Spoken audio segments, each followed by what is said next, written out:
Good evening and welcome to the City Council regular meeting for Tuesday, July 21st, 2026. Please rise and join me in the Pledge of Allegiance.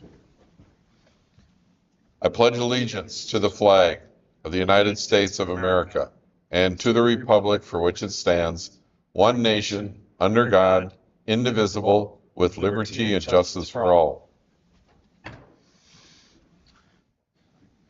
Good evening. Welcome. We get started here. Any additions or corrections to the agenda? Just one item, Mayor. We would propose to flop items 3A and 3B to allow our Leprechaun Days folks to get back to the work of Leprechaun Days. Leprechauning. Leprechaun. There we go. All right. If nothing else, then I'll move the agenda. Is there a second? Second. I have a first motion and a second. All in favor signify by saying aye. Aye. Opposed? We have an agenda this evening, and we'll move to presentations and proclamations. And then we'll start out as indicated 3B, Leprechaun Days Update. Mr. Schultz. Thank you, Mr. Mayor and council members. I think as you are all aware that it's that time of year again for our largest city celebration, Leprechaun Days. With us tonight, we have the chairperson of the committee, David Chumley, and he's going to give an update for this year's events. Go ahead, David. Yeah, thanks, Dan. Mayor, City Council, City staff, thanks for having me tonight. We're all ready for Leprechaun Days 2026. We got another great week, 8 days of events planned. Started off last Saturday with the Run for the Gold and the fire department breakfast. We're starting setup for Midsummer Fair tomorrow. So we've got the carnival coming back. We've got 3 great bands again this year. We have Belfast Cowboys on Thursday nights. We brought back a country band for Friday night, Mason-Dixon Line. And then we have Viva Knievel on Saturday night, followed up by the fireworks for the end of the event, I guess, on Saturday night. So we have a new fireworks partner this year, Premier Fireworks. We expanded the budget a little bit this year, thanks to all of our sponsors for America's 250th. So we're hoping for a little bigger show. So a little better show, a little bigger show, I guess is the way to think of it. The staff got some updated our uniforms this year. We got new colors this year. We're trying something new, not just the leprechaun green anymore. So we'll stand out a little more maybe. I don't know. But yeah, we've got a lot of great stuff already going on. Any questions for me tonight? Or I'll open it up to council. Any questions or comments? I'll just start by expressing appreciation for the volunteer crew who puts this amazing event on every year. 8 days is a long time to run a community festival, and I think Rosemount shows them how it's done. I also think one thing that's really cool is the amount of engagement and partnership that you guys have gotten from local businesses. So like tonight, the parking lot party. I know there's other events with local businesses putting on. So that's really cool to see the business citizens of the community engage with it as well. So thank you for all you do. Yeah, thanks, Sammy. That's a good point too. We reach out every year for sponsors and just to welcome the new businesses in town to Leprechaun Days and what opportunities exist there. So we've got, like, my credit union comes to mind right away because they're doing a lot of events this year, and we're a big sponsor this year in their first year. And they're doing a lot in the community as far as just general, even outside of Leprechaun Days, but with the veterans and other things. So a lot of great businesses that are coming to town that are helping support the Leprechaun Days event. Got to say thanks too, and I think it's great. I know over the past years prior, you guys always struggled to get new volunteers, and it seems like you guys have done a tremendous job of. Sorry, you're red. You're red. You guys have just done a really tremendous job on getting new volunteers and new ideas, and I think it's incredible. A testament to someone like you, who I think everybody knows you in the community, and you and your team do a pretty good job recruiting new people, and I think you attract good people that do a tremendous job. So thanks, congrats. Appreciate that. We do have I don't know exact number anymore. Heidi, 12 maybe. We got 12 on the committee, I think is where we're at right now. Had some people leave, and we got like 4 new members this year. So always looking for more help for anyone watching this. Yep. Anything else here? I'll just throw in a couple of reminders. You can get all our events at leprechaundays.org. We're very active on our social media sites. And then for Midsummer Fair, a big shout out, a pre-shout out, if you will, to our public safety partners, if you will. They work really hard, both the agency in Rosemount and our surrounding communities. Just a quick reminder is we do have a no bag policy. Yep. Coming into Midsummer Fair, and then a reminder that you can take a shuttle via our partnership with MBTA, and this year it's at DCTC. And so all that information could be found on our website as well as our social media channels. Yep. I think Yep. I covered it. Yep. And public works staff, they do all kinds of Yes. things for us, helping get ready stuff that we wouldn't be able to do. And I could go to the website, but I can ask you because you're here. What Yeah. time is the fireworks, do you think? Because just to prepare for 10ish. 10ish? Yep. 10ish, okay. For everyone with their pets and their dogs, and Get your nap 10 in before o'clock, fall. 10 p.m. For sure. Yep. All right, thank you. I just encourage all residents take the opportunity to check out some events. Some amazing things have already occurred this afternoon. I found some new entrepreneurs, some of our small young kids that were doing their craft. They were selling stuff, some of it for profit, some of them to donate to charities. It was pretty exciting to see all the craft type stuff that they were doing. I saw Merchants Bank this afternoon over lunch, providing a little bit of treats and pizza and things. I mean, all the businesses in town contributing to this just really makes this a great event for everyone. So check them out. It's great. For sure. Thanks, Mayor. All righty. Thank you. Thanks, you guys. Thanks, Dave. Appreciate ya. Thanks, Dan. See you around. I like the shirt.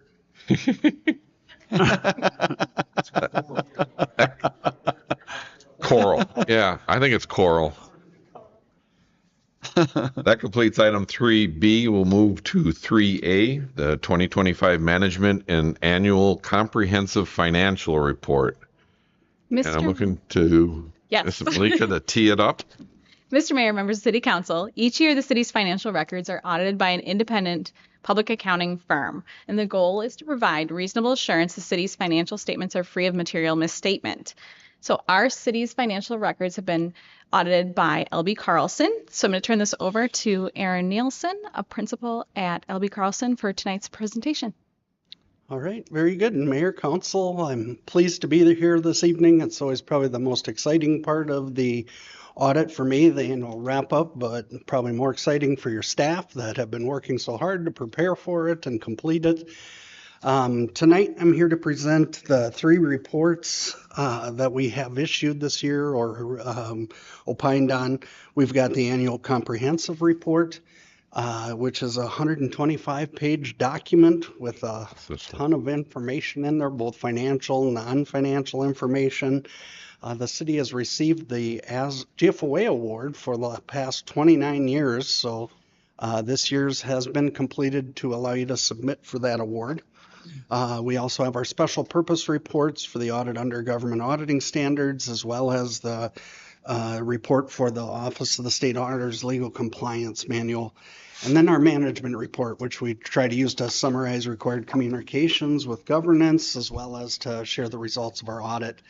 The PowerPoint presentation I have before you this evening is simply to kind of keep us all on the same page of what I'm speaking to, and I'll move through it pretty quickly because I feel like everything went relatively smooth for an audit, as smooth as it can go. I'm sure that your staff might have some different feelings as to our disruption, but I think that's a good thing. If they said it went too good, then I get nervous. So with that, I'll go through our slides, and you can see, as Tia mentioned, the role of the independent auditor is to provide that opinion that the financial statements are fairly presented in accordance with generally accepted accounting principles.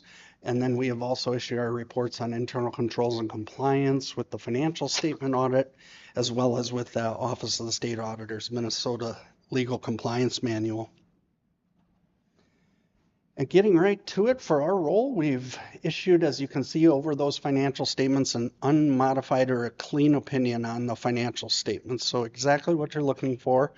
The financial statements are fairly stated as of December 31st, 2025, and the results are fairly stated for the year then ended. The next portion of that slide, you can see the internal control and compliance over the financial statement. So we're speaking to that internal control over financial reporting, and I probably should have added a little more there, but I'll share that we're reporting no material weaknesses in our testing this past year, no material deficiencies with regard to the internal controls over financial reporting. So again, exactly what you would be looking for in the financial results there in our testing. With regard to the Minnesota legal compliance, there's 7 broad categories, but within each one of the 7 broad sections of that manual, there are several questions and pages of testing that we complete and inquiries. And we had just 2 findings this past year for just one of the quotes that we selected for testing. The documentation we found was that there was only 1 kept on file, which you're supposed to make sure you're keeping for 1 year. But we wanted to make sure to enforce that there should be 2, at least 2 quotes obtained and kept on file. So making sure that's completed and retained. With regard to payment of invoices, we had a few invoices that we tested. There's a prompt payment period of 35 days, and this is probably our most common finding that we run into with our audits. And we had 4 instances where they were paid beyond the 4 days and interest wasn't paid on those invoices. But oftentimes we find it's probably lost on somebody's desk, didn't get sent to the business office for processing.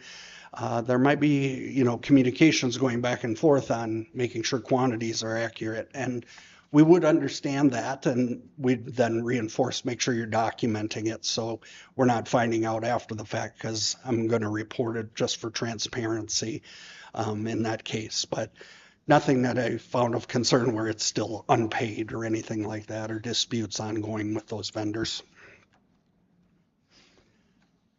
The first portion of our moving into kind of the results of the operations this past year, we're focusing on governmental funds. So I'm ignoring at this point your utility operations.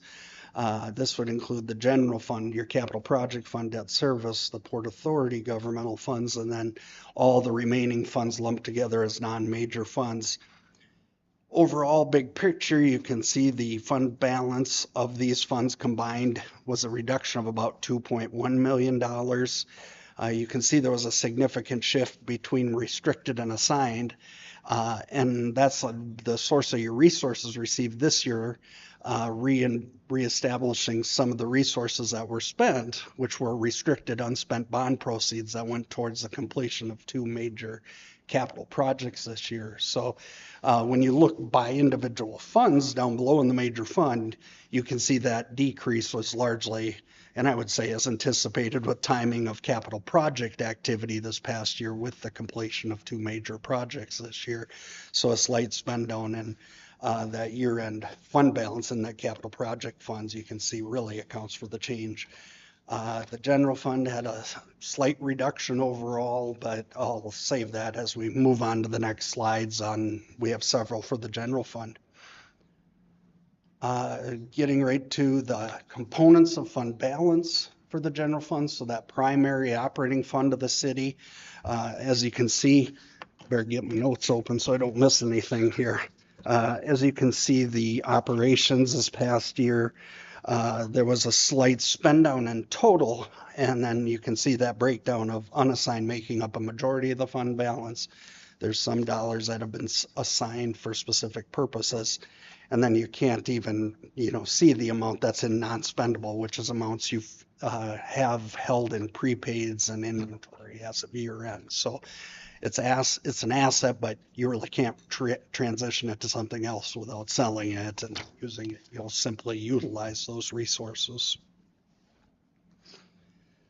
Looking a little deeper into the general fund revenues, so over the past 5 years, you can see how the revenues by major source have changed. A couple of comments that I'd share this past year, just for size of operation of the general fund operation, you can see we don't have a total, but in the financial statements, you'll note that the total revenues of the general fund amounted to about $21.3 million. This past year, revenues came in better than anticipated for the budget, and the areas we noted that were over budget were largely for licenses and permit activity and that all other category, which is miscellaneous collections, investment earnings, and not uncommon to see that where people are conservatively budgeting for these areas that you find it difficult you can't require anybody to complete that, and you've been experiencing elevated construction capital activity within the city and with regard to development. The last comment I like to share is not uncommon for cities is recognizing that source of the revenues of the general fund and that dependency on local property taxpayers. As you can see, you get minimal amounts of intergovernmental revenue, state aids, and the other components, whereas taxes this past year made up 68.8%, or we're closing in on about 70% of your revenue sources. So you really only have that one primary source that's driving a lot of the funding for the programs in the general fund. A similar graph on the next slide here for the expenditures. We look at the past 5 years. As you can see here, where we've showed in the financial statements that general fund expenditures amounted to about $21.6 million. Expenditures also came in over budget. The areas where we found the amounts over budget were largely in public safety, police and fire. I noted also within public works, as well as culture, education, and recreation, with ongoing growth in those areas with the change in the city size and increased salary and benefit requirements. Yeah, and I guess the only other comment I would say is that public safety, not uncommon again, is that primary spending component of the general fund operation. All right, so moving on to the enterprise funds. So this is really the enterprise utility funds, are also known as the business type activities. And you'll note we talk about their equity as a net position.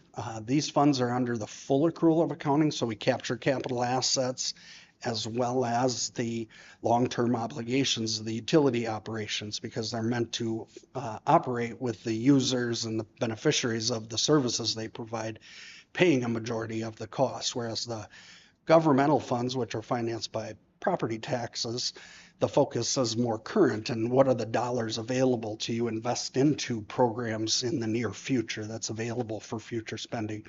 The focus of these enterprise funds is more long-term. And as you can see here, one thing I comment on, as you can see in the top half, is that net investment in capital assets, which is the infrastructure, the water, sewer lines, and the holding ponds, and that such infrastructure capital assets, that's heavy in these funds. When you look at the change overall, the sewer fund was the only fund that saw us decrease this past year. But as you'll see on the upcoming slides, each fund actually saw an improvement compared to the prior year in operations. And we'll start, as you can see here, we've got two lines where the green line is really looking at operating income. So it includes the expense for depreciation. You can see the impact depreciation has on these financial statements, with all the infrastructure being contributed with growth, with developers, along with any of the city's required additions in these utility funds to operate. But you're seeing a big increase with that and growing cost of that depreciation as some of these new developments come online. So we also provide that line that's in red, which is that operating income, and the only adjustment we do is adjust for depreciation, which we see as a non-cash item. And so you can see some of those capital assets, it's become some kind of a philosophy where some cities won't finance all of the cost of replacement. It'll be a bonding issue, but if you're able to cover it with operating income as depreciation and making it positive, then when that time comes around, hopefully there'd be enough resources to replace, keep investing in them and repair along the way without having debt issuance. because, the infrastructure comes kind of that one time when the development and growth in the city is occurring, and now it'll be your assets to keep and maintain. Again, as you can see with that sewer fund, the decrease is largely in some of the operating income. This year, when you look at that change in overall net position, there was some interesting changes you'd see if you open last year's ACFR to this year's ACFR, with the completion of the Public Works facility and some of the transfers of capital assets then that occurred with that completion of that facility. It showed all in one location. So there is some of that one-time kind of shifting, but some big numbers down below the operations point of transfers and contributions coming in. But as you can see, you from an operating standpoint, there was an improvement this last year, really closing in on break-even operation at the operating income level, and then without that non-cash depreciation, you actually had a positive increase there, as you can see. Similar story with the stormwater fund. Let me see, I got some spacing issues with water fund at the top of the graph there. But again, seeing an improvement, almost break even at the operating income level, but positive before depreciation. One thing I want to make sure I'm pointing out here, because I tripped on it preparing for the meeting, this is a different graph with the remaining two funds, the other enterprise funds. So we've got the street lighting fund and the arena fund, and we're simply sharing with you the operating revenue of each of those individual funds. As you can see, if I slide back one slide, this is the smallest of the previous three, where your operating revenues are $2 million. In the water fund, they're at $4 million. These two, they're considered non-major enterprise funds. The operating revenue, the scale of the operation is much smaller at $340,000, $550,000. And both of these operations also saw improved financial position with an increase in their net position at year end in each of them. Okay, so I think I'm to my last slide, which we saved for last because we're all worn out talking finance, and it's the most difficult one to cover. So to this point, and I'll cover half of it really quickly. This lower half, business type activities, where you see that increase of 11 million split between net investment and unrestricted. That is exactly what we started with when we got to that enterprise business type activities, because they're under the same full accrual accounting. So I don't have anything to add with the business type activities. It's simply we've consolidated all of them together. On the top half, the reason we include this is there is a dual perspective presentation with the governmental ACFR, in that we've talked about the fund-based statements, which is a current financial resources, more a short-term look. And we want to also share with you that entity-wide presentation where we've consolidated all your governmental funds, the internal service fund included in there, but we're capturing debt service funds, capital project funds, the general fund, and combining them. And then the additional adjustments we make to that is to include capital assets, the infrastructure. And again, you can see how heavy that is with the $142 million in net investment in capital assets. So the streets of a growing city and the related infrastructure with, new buildings that you've added in recent years, public works facility. So you can see that change over the prior year. Restricted net position increase this past year, about $3.2 million. That was largely driven by some more resources received for future state road improvements that can be made, as well as some debt service funds, as those debt service funds are getting more established for future payments. And then you can see almost had a break even on the unrestricted fund balance. And as I wrap up and didn't follow my notes close enough, I probably missed the key component I should be sharing with you, is that your general fund operation at the end of the day continued to meet your fund balance policy. So that minimum of staying above 45% up to 55%, and I think you landed at 50% right on the spot this year by design. But you're well within that goal of the general fund operation. So again, positive results there when you get to year end and moving forward. So with that completes my presentation. I'm happy to answer questions. I do want to thank the team and I'll even extend it beyond just the finance department. I know the other departments get some of our pressures with stat tables and other components in preparation of it. This year, probably the bigger challenge was capital assets and adding new software and some of that conversion, but I think that's going to pay dividends moving forward, and a lot of work went into it, especially on your staff's end to hopefully make that much smoother moving forward. So That'll open it up to council. Any questions, comments? Yeah, can you go back to that slide that has the general fund revenue? Maybe this is a question for Tia, but I was surprised that our charges for services and license and permits dropped substantially from 2024. 2024 was on charge for services, it dropped quite a bit. We'd been running in north of 2, and then license and permits looked like 24 was an outlier. Just curious why such a drop in those two areas? I would have to look exactly to see what it is, Okay. because I'm not sure off the top of my head. Okay. I know we've recategorized some of the things too with the software transition. Okay. So some of that may have landed into the all other instead, but I'm not positive off the top of my head. Okay. here. Just kind of curious if you knew kind of off the top of your mind. large projects. That kinda makes sense lifetime when you we do it. receive some of the. If they bought it in 2024 and then, yeah. We had a lot of recognized- new projects in 24. That We would have did been- have a lot, and yeah, 24 was a busier year for projects than 25 too. For permits. Yeah, Yeah. Yeah, we have some Yeah. substantial projects that came through. we did. And then only because you mentioned it, it wasn't in the numbers, but the over budget, did you say like police, like public Safety. Yes. public works, police and fire, all three were over budget? Yes. Within public what- safety, both police and fire within that, each individually. Yeah. over Budget. Like what percentage over budget were we? The majority fell into police, with fire close behind that. I don't think the others over budget were much. A lot of that landed in police. Was it compensation levels or staffing or? It was salary and benefit items. So mostly. Overtime. Overtime.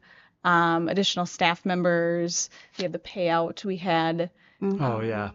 at the end of the year. That fell in there too. That's right. Okay. Okay.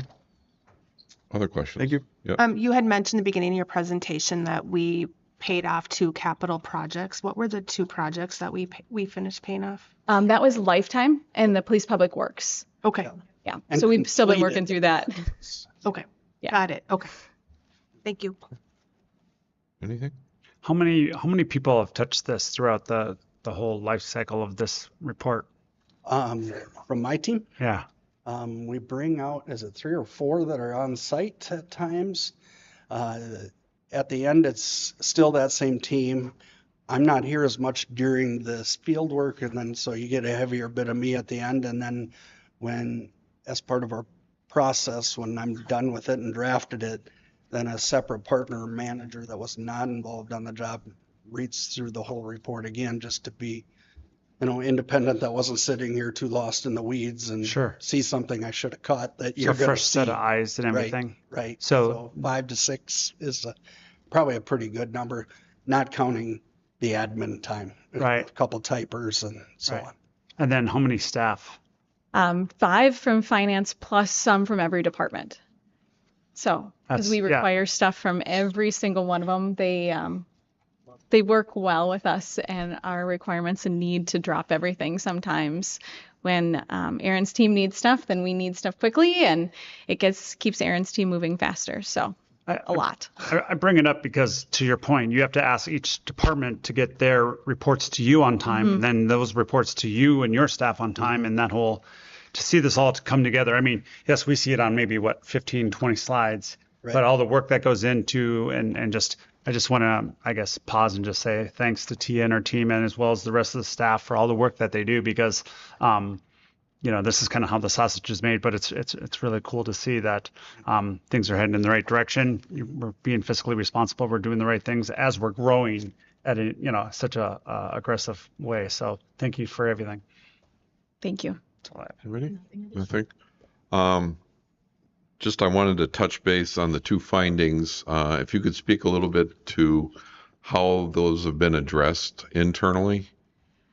So with the payment of claims finding, this one is kind of challenging. It can be because of the process with our approval process, because we want to make sure that everyone approves it as needed. Because you have one person that buys it, but then supervisor has to approve it, department head has to approve it, Logan may have to approve it, council may have to approve it.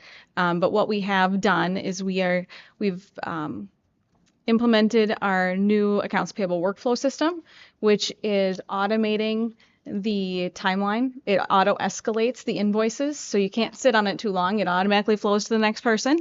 And then we have now moved to weekly check runs. So we were doing them bi-weekly. So our new person is now doing them weekly. I think we started a month or two ago. She moved to that. So that's been great to help that piece.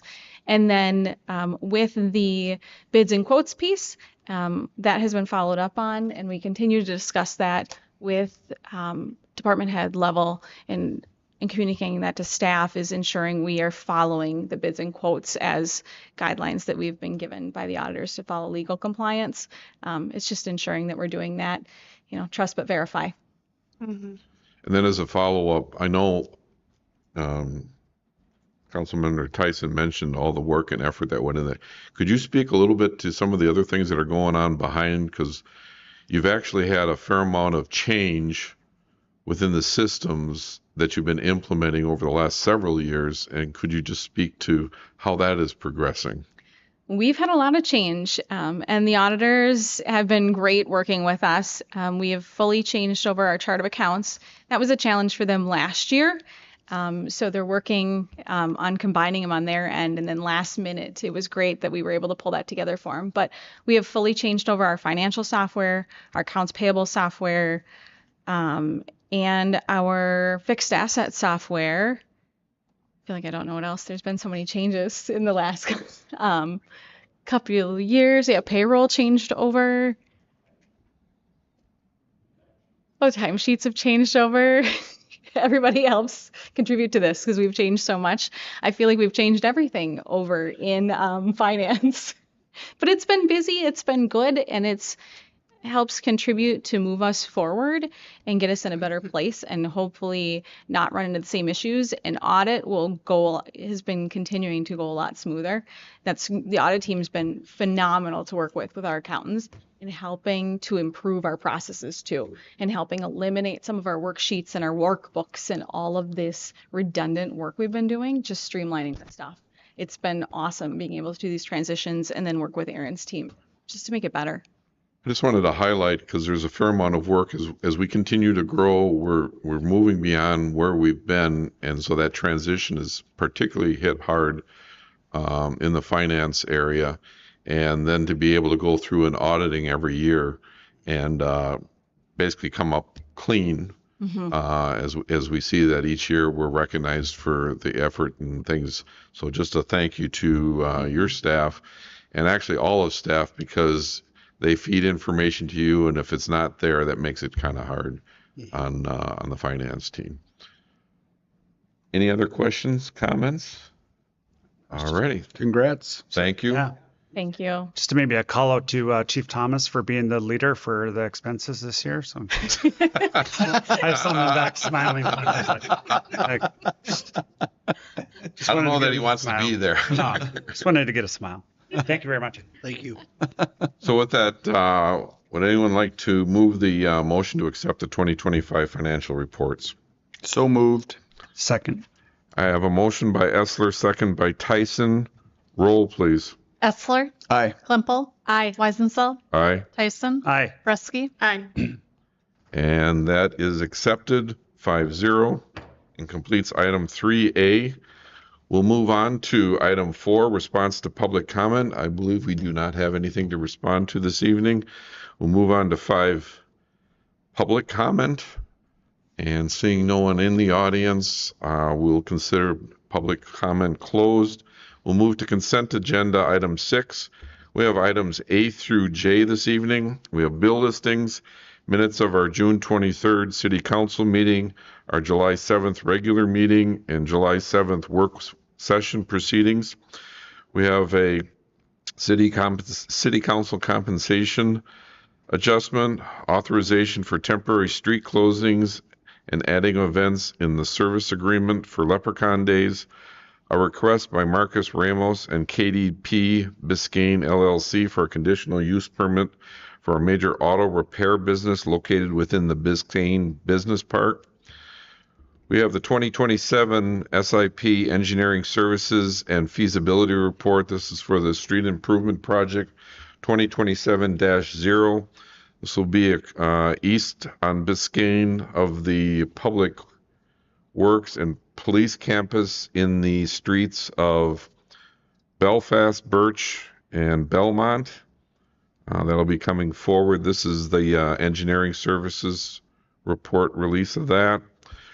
Redesignation of Precinct 1 polling place for the 2026 elections. Those that had been anticipating voting at the EOTC Church, the Ethiopian Orthodox Church, has been moved to the Rosemount Community Center, along with Precinct 7, that's located at 13885 Robert Trail at our Rosemount Community Center.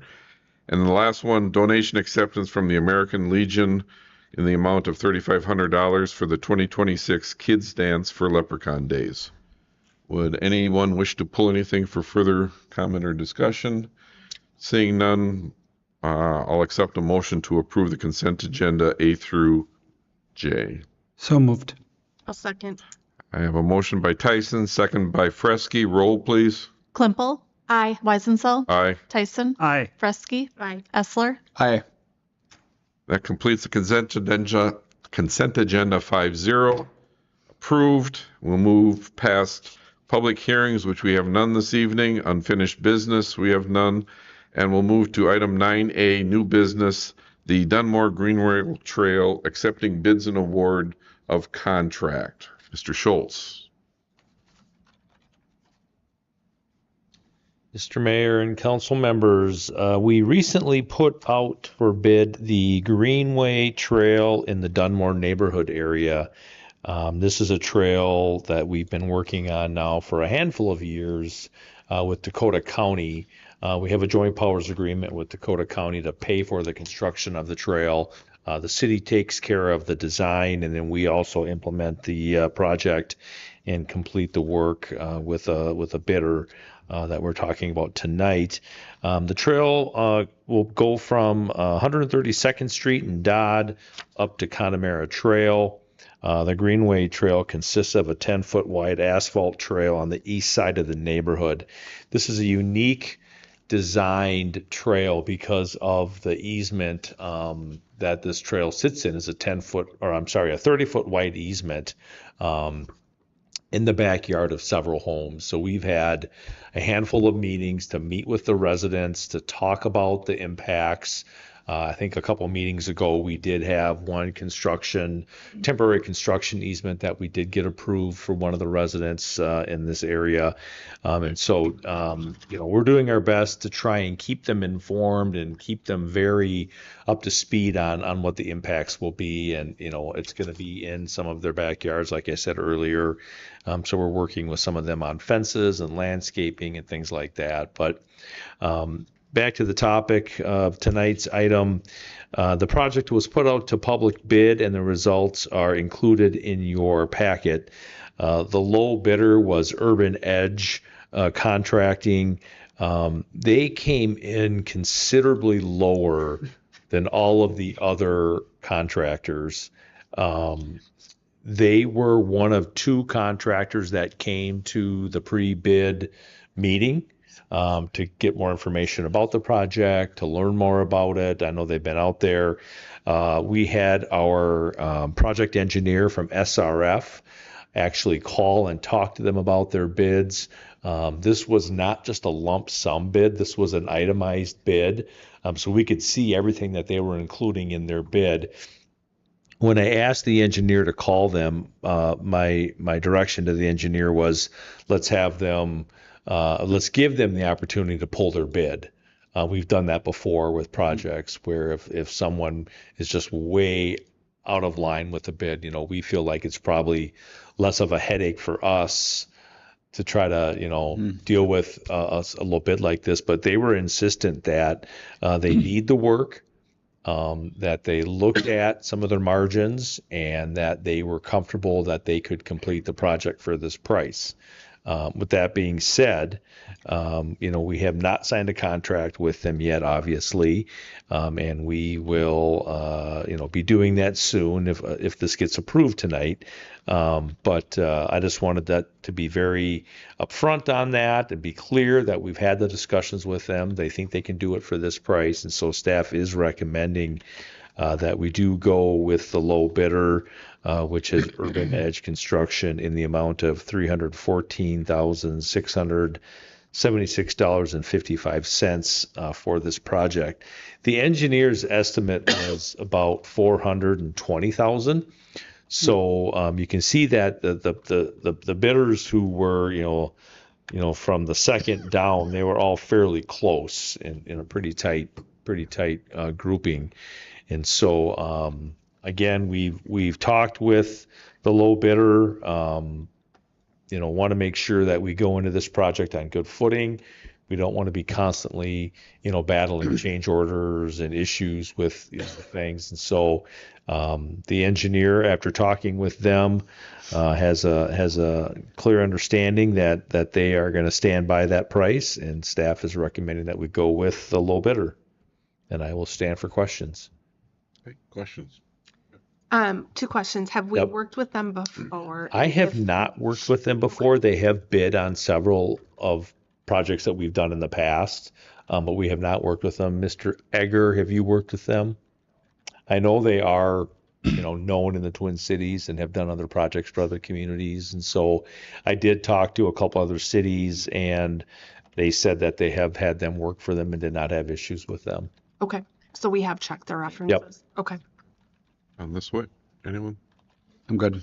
Okay, Oh. I've got one question, if I'm looking Yep. at this correctly. So this trail is going on the east side of Dunmore, but on that north side, it looks like, is that connecting to the trails that run on kind of the north side of Glendalough as well? Is that going to connect all the way to that trail that goes behind the Carlingford Court homes? Yes. So it does go. So Dakota County CDA owns a piece of property up there on the north side. So we have an easement to go through that property. It will then connect to the sidewalk on, Dodd Road? I don't know if I can see this. Let me see. It connects to the sidewalk on, I don't have it on my map. I think it's Carlingford. Carlingford, And then yep, it that's runs right into, Okay. and it's going to turn a sidewalk into a trail. Okay. And then we go right into Connemara and connect. And then that crosses over Connemara and then goes down past the community center. Yeah, I was thinking on the north side as you weave north closer to up to Bon Air, and it turns west up there. I Yep. know that along Carlingford Court up there on that north Yes. side, there's trails behind those homes, Yep. but they come to like a weird end. Yep. and so It'll it's gonna connect to that. It's going to connect right Yep. through there. Correct. Okay. And then when you met with the neighbors at Dunmore, what was the general feedback from those folks? I know, like, I live in a place with a home with an easement across my own backyard, and nothing more frustrating than when you want to do something and you're like, oh crud, I did agree to that easement when I bought Yeah, this home. the first thing How we was wanted to, find out from all the residents was who was aware that there was an easement there. And the developer actually did a good job of letting them all know that. And so I don't think we've come across any residents yet that are not aware of the easement. That being said, some of the houses, in our opinion, from just being homeowners in our department, is that some of the homes got built a little deeper than we had maybe thought. And so I think some of the people might be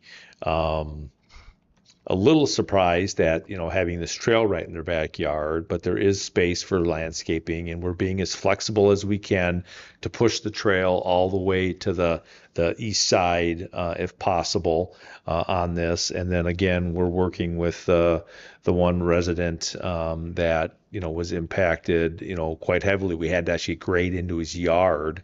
We're working with him on a temporary construction easement. He'll be getting paid for that, along with landscaping and a small berm where he can put a fence on. So we have one resident right now who did put a fence into the easement. They were aware of it when the fence went in, and we shared that with them. We've been communicating with them recently since we're getting closer to the bids, just about having to remove a portion of their fence and then keep it outside of where the trail is going to go. We're going to allow them to bring the fence back into the easement a ways, but not right up on top of the trail. So, but again, I think most of them, because we've been out in front of this and interacting with them, I don't think we've had anyone who is been super upset. I know a few of them have said, boy, it'd be nice if it wasn't going to happen, but we've told them that we've been planning on this for over 7 years now, and we're getting it to the point of trying to get it built. And so I don't think this is going to be a real busy trail for the first several years that it's built, because it's really the connector from Dodd, which does not have a trail on it, and that's really the connector to Lebanon Hills, which we don't get a ton of traffic on. I think a lot of the people using it will be people in the neighborhood to get to the park or the playground, things like that. So. Okay. And is there a bond in place then for this contract? Yeah, there's a bid bond. Yeah, there's bid also bond. performance and payment bonds that come with that. So, yep. Don't like to resort to those, but the risk is Yep. there for these kind of situations. Correct. So. And the project is slated to start early August and then be, for the most part, completed by November. But then, we always have a little bit of restoration work in the spring, depending on how the materials grow that we put down in the fall. So. Okay. There's no other comments? Thank you. Would anyone wish to move the motion to approve? Yeah. I'll make a motion to approve accepting the bids and awarding the contract for the Dunmore Greenway Trail to the low bidder Urban Edge Construction in the amount of $314,000, $676.55. I'll second. I have a motion by Tyson, second by Fresky. Roll, please. Aye. Aye. Aye. Aye. Klimple? Aye. Completes 9A, 5-0 approved. We'll continue on announcements. First item up, 10A, city staff updates. Mr. Martin. Thanks, Mayor, members of the council. First item we were going to check in on was Mr. Egger with a water update from some of our recent test results.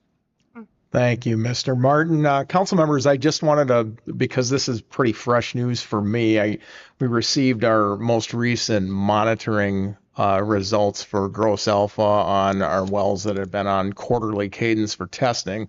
Among them is well number 8, as you all know, and wanted to report that what the most recent test result indicated from June sampling was that level had dropped to quite a bit lower than the previous sample did. It was at 7 picocuries per liter. If you remember, we were on this annual average that put us in this state of having to provide a response where the rolling annual average was over 15. It was in the low 16s. That number alone now drops our annual average to about 12, just over 12. Now, I still have to receive the more elaborate report, but the initial comments from the Department of Health indicate that doesn't mean we get to stop going in the direction we're going with exploring solutions and implementing something. But I think more than anything, it points to what we've always stated, in that we do see these levels fluctuate annually, seasonally, etc. So I think it just helps for folks to understand that we're constantly looking at this stuff, and we ought not get locked in that one number says it all. It's continual monitoring. We'll be doing that. We'll still have the quarterly sampling cadence on well number 8. And well number 12, although well number 12 is well within compliance, that was one of the quarterly ones. We are able to drop off to a less frequent testing on well number 14 because we've had consistent sample results now over the last year plus that have been well below the standard. So things can and do change with these, and I'll report back further the next time around when we get our next batch of samples later this fall. Great. Well, that's encouraging. Question? Yeah, I was just gonna for Nick. Thanks. That's great news. You know, once again, in par with what you were saying when, you know, at the presentation, that, you know, that these numbers can fluctuate, and we're just going to continue to monitor them. In regards to our filtration system, or the Brita initiative that we put out there for new mothers and everything like that, do we have any update on that? Thanks for the question. I'm glad you caught that, council member. We have had about 13 residents come in and apply for the program to date. That's as of a day or so ago. Oh, great. Yep. All right. So people are utilizing that service. Great. Yes. Okay, thanks. Just a final thing, Mayor. I just wanted to mention just a couple of, as folks, you know, living in town have seen, we've had a number of significant public safety events recently, and just take a moment to highlight the incredible work that our teams do. I mean, so we had the semi situation on Highway 52, the Aldi situation, some challenging medical response calls, and then of course the fire at the church. And Chief Springer is at a training event tonight, but he sent a really heartfelt email to a number of us internally here that I would just summarize to say that it was just the church fire specifically was a really cool display of what I think makes us really proud to be on your city staff. Really incredible work by police, fire, public works, communications, administration, folks. Things as significant as having to flip polling locations, you know, due to the fire that we had to do tonight's on council agenda. So it trickles so far. And then would flag too, the One Rosemount group of community leaders met last week, and the church community is already kind of putting its arms around that church to find them places to worship. And when we were out there, just folks bringing out Gatorade and water and snacks. And so really cool moment in spite of a very tragic event, obviously. So just proud of the team, and wanted to shout those guys out. And when you see police, fire, public works walking around this weekend at Leprechaun Days, maybe an extra high five is in order. They're going to look a little more tired than they normally do because they've been working really hard. So just wanted to share that with you. Yeah, and I would just add, I was on the scene that morning of the fire, and it was great. We saw the police department working hand in hand with the fire department, making sure that the task force was assembled and figuring out if there's any people in harm's way, the neighborhood surrounding. But then what we saw is beyond that, we saw administration from the city was there. We saw public works blocking off for safety for people getting close to the church. I mean, it was like a full staff, all hands on deck type of situation. And it was from a council person's perspective, it was just kind of really, it's really neat to see everybody kind of come together for the greater good in a horrible situation. And then to your point about One Rosemount, where everybody was collaborating on, let's find solutions instead of, you know, asking questions. We'll figure that out at the end. But yeah, it was very impressive. Congratulations. I just wanted to follow up on that.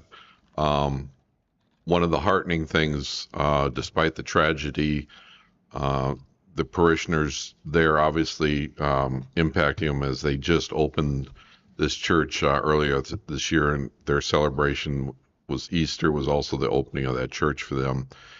And they were very stunned. But I do want to call out the local residents that were around there, really displaying that hometown feel of Rosemount. They were coming out, whether it was some cookies, water, anything, just, you know, some of them consoling, obviously, the congregation that was there. And also some of our local businesses, I think Culver's in particular, had provided some food and, I don't want to say ice cream. Custard. It's custard for the public service people that were there too. It was a long day.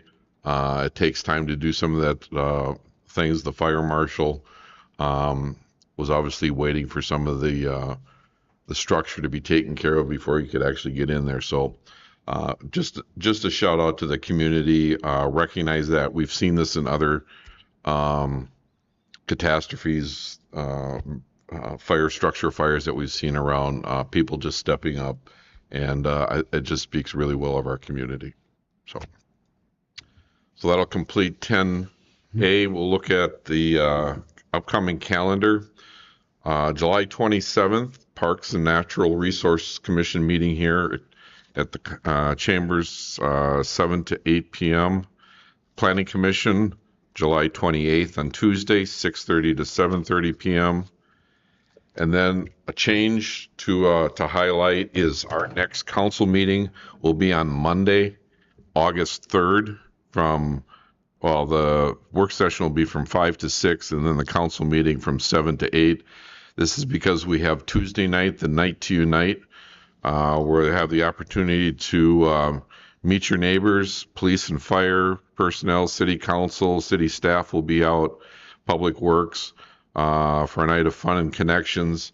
Again, just to call out, register your Night to Unite gathering, big or small, to receive a visit from the city teams.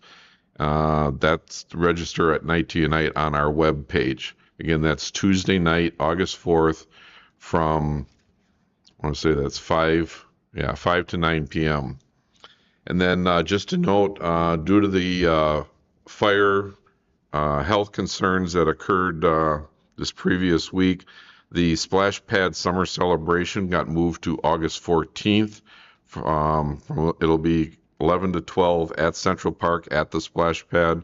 And I believe, is that also following a park event too? Okay, so a concert prior to that from probably 10 to 11 will be announced in the coordination with that. So with that, is there any other business to come before council? Seeing none, I'll move to adjourn. All in favor signify by saying aye. Aye. Opposed? We are adjourned. Thank you and good night.